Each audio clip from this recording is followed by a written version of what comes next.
So this whole thing about being a rabbi and a stand-up comic came together one moment. I was in Philadelphia changing planes on the way to a show in LA. And a woman walked over to me, did a double take. She said, "You're Rabbi Alper, aren't you?" I said, "Yes." She said, "You probably don't remember me." And I didn't. She said, "But I was a kid in your congregation here in Philadelphia during the 80s. And I used to watch the way you would teach and lead services and counsel and preach. And so I decided to become a rabbi anyway."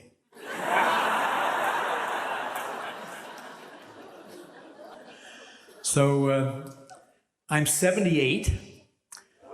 Thank you. It's not that bad. I mean, my hero is Harrison Ford. He turned 81 last summer. He was 81. Yeah, he's making another movie. It's going to be called Indiana Jones and the Enlarged Prostate.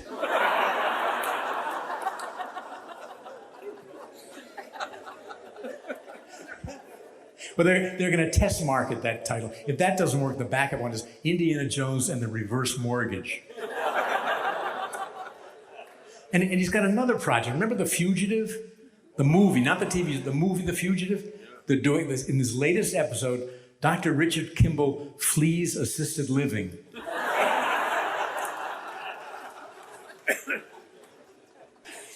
So we have two children.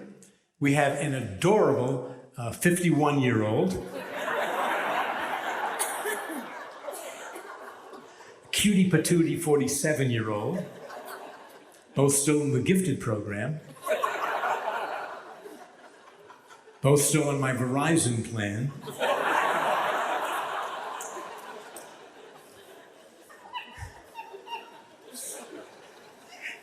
We have little kids in our family. My nephew has 11-year-old twins. He's always saying to them, "Remember, one of you was unplanned."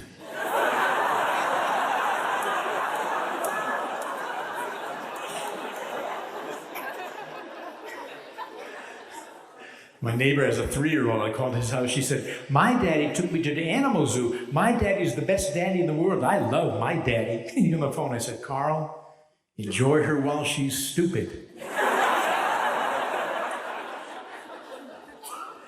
And my niece has a 4-year-old grandson. We were at a restaurant, and he had to go to the bathroom, so I took him. He went into the stall. I was out there by the sink waiting, and apparently they had one of these electric toilets with the blinking red light. Because at a certain point, I heard him say, "You know, Uncle Bob, these things take your picture."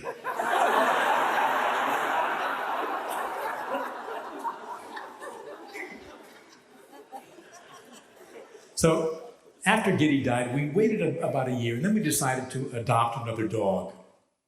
I mean, adopt, like, is there any other way? We had him naturally. No, you didn't. No. The only way you get the dog is you adopt another dog. So we got this guy. We learned a few things about him. First of all, he was born to a single mom.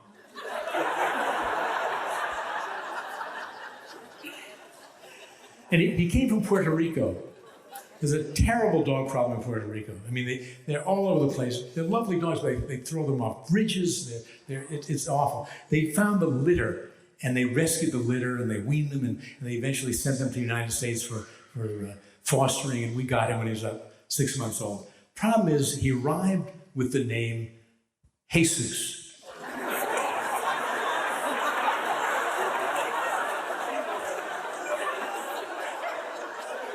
A Jewish family, dog named Jesus.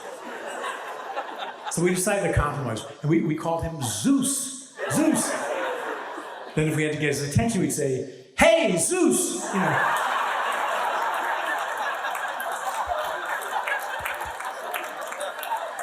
And you know how they say dogs and their owners, they begin to look alike and act alike, a little reciprocity goes on between them?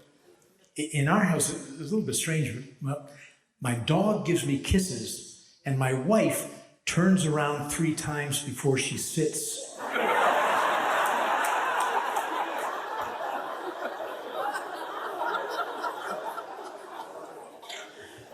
We love dogs, love dogs.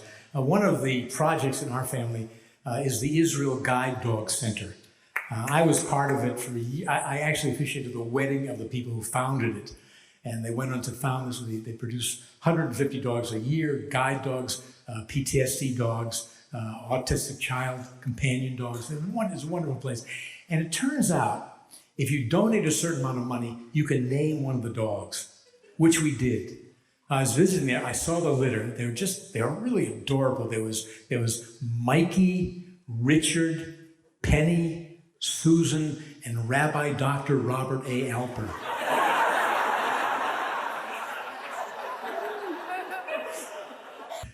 So one of the nicest things about living in Vermont is that we get to ski on weekdays when things are uncrowded. But even if there are just very few people, if you're alone, as I often am when I ski during the week, you have to announce yourself. So I skied up one time, got to the lift, I said, single, single.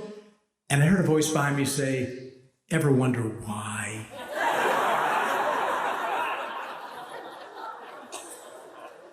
Back then we had payphones. I had to make a call from Jerusalem to Tel Aviv. I dialed the number. I heard a voice say, please deposit 8 tokens. I said, gee, I only have 7. The voice said, all right, I take 7.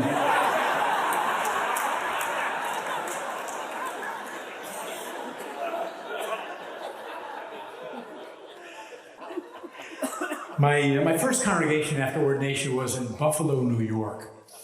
I was doing a show in Bowie, Maryland, I remember. And I said Buffalo, and I heard a shriek from the back of the room. So I stopped and said, Buffalo? She said, yes, I am. I said, Temple Beth Zion? She said, no, Christ the King. And when I first came to the congregation, during one of my first weeks after Sabbath services, at the reception, a man came over to me, shook my hand, he said, Shabbat Shalom, may they have a peaceful Sabbath. Shabbat Shalom, your sermon was boring, and he walked away. Came over a second time, Shabbat Shalom, your sermon was too long. Came over a third time, Shabbat Shalom, you didn't prepare very well, and he was gone. Finally, I went over to the president, and I said, excuse me, who was that gentleman standing out there by himself? She said, don't pay any attention to him. He has some problems. He likes to walk around repeating everything he hears.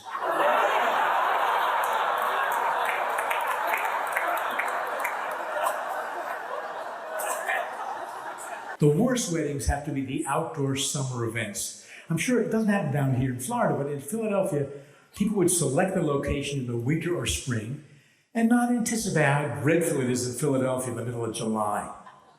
I had one wedding, it was 99 degrees out. Everyone stayed in the air-conditioned reception room to the very last moment. When it was time to begin, the ushers escorted all the elderly people out first. I think as a kind of a courtesy, so give them a little extra time in the heat and the humidity. The couple dragged themselves down the aisle.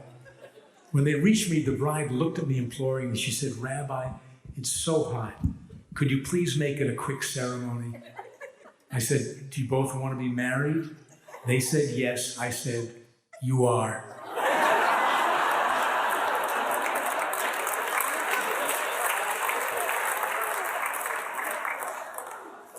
And we were about to leave on another flight when the captain got on. He said, before we take off, I want to acknowledge we have some very special guests on board today. Robert and Susan Baxter are celebrating their 50th wedding anniversary. They're sitting in seats 3B and 27D.